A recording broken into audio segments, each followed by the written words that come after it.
in the next step, we need to go more into detail. So we will start working with more things like highlights, shadows, brightening certain stuff.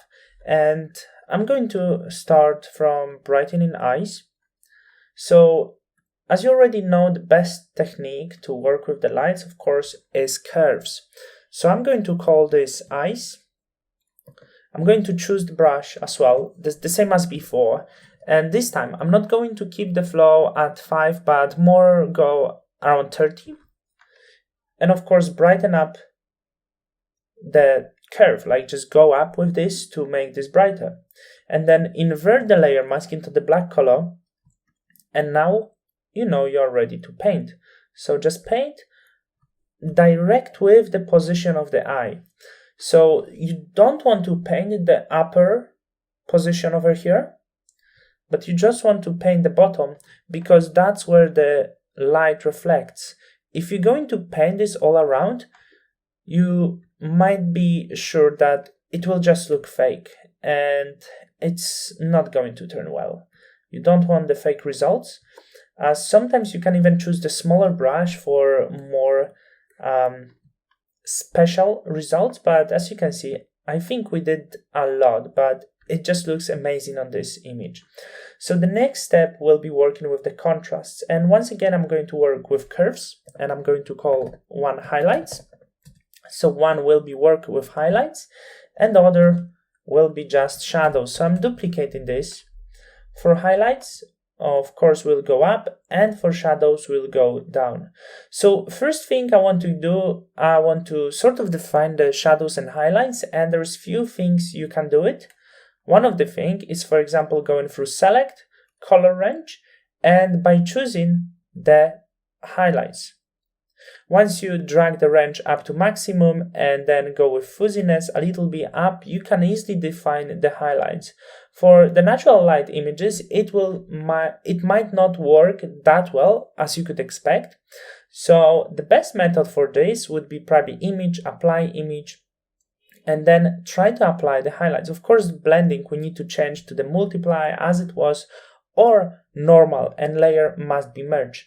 After this, you will have exact definition of the lines on your image, and everywhere where is the white color is the lights, everywhere where is dark is the shadows. So we can easily say there's much more lights than the shadows, which it's quite challenging, but we probably might do something with it.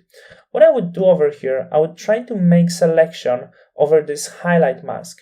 You can do this once you switch the layer to channels, because in channels, your mask is created if you have selected this. Simply speaking, your mask represents what RGB represents here. So now you want to make the range of the highlights smaller because we already saw that the range is very big. Once you have selection, you want to make the range of this smaller. As you can see, we can even have a look how the mask looks like over here. So we selected this. Just to select this, just press Command, hit on this layer, and that's where the selection goes. What we want to do here, as the range of our highlights is really big, we want to make the less highlights and the darker parts darker. So I'm going to press Command, Option, Shift, and I'm going to hit on this layer. And what should happen, the range of the selection should get smaller. So then I'm going to press the new layer mask on the bottom, as you can see, save selection as channel, so not exactly new layer mask, but we save another selection, and this time the range is much smaller.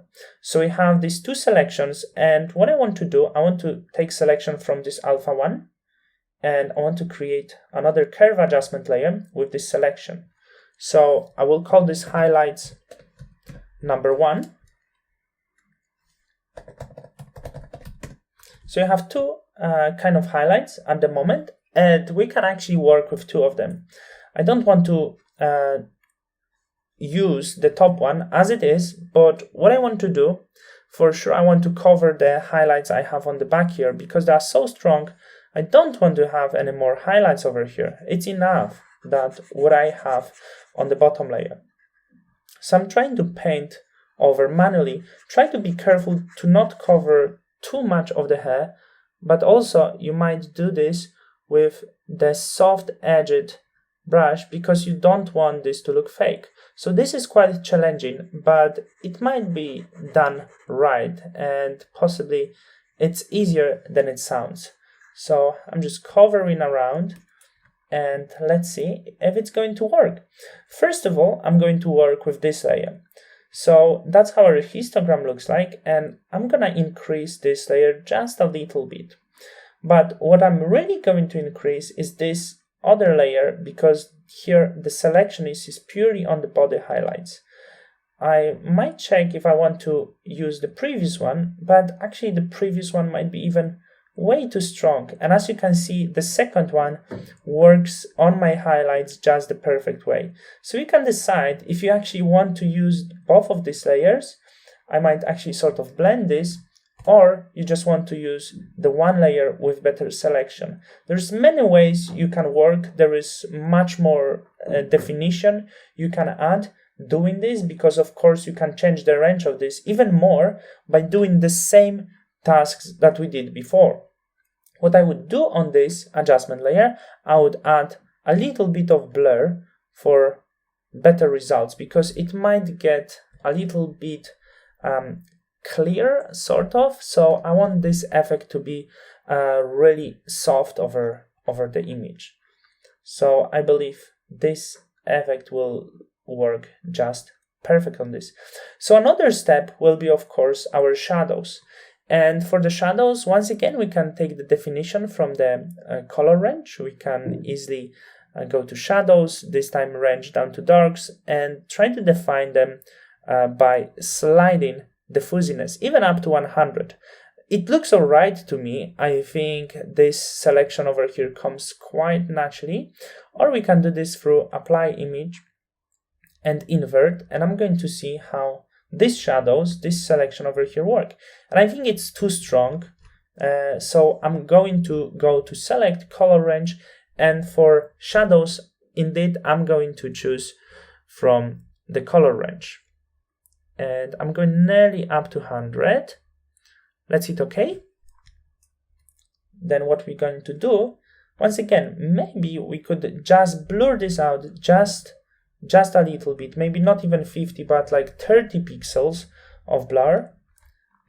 And if you wonder how I'm checking out how the layer is, I'm just pressing Alt or Option and clicking on this. And then let's drag it down a little bit. And now you must say that our image is absolutely amazing. It has this deep, beautiful contrast. I'm shocked it comes that nicely. But one thing, we changed the saturation value. So at the end, you might change the blending mode to luminosity on the layers where you are working with the lights.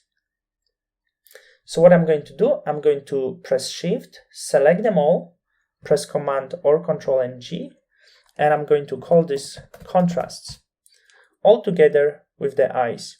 As you can see, the eyes also got a little bit darker, I believe, over here. Let's see.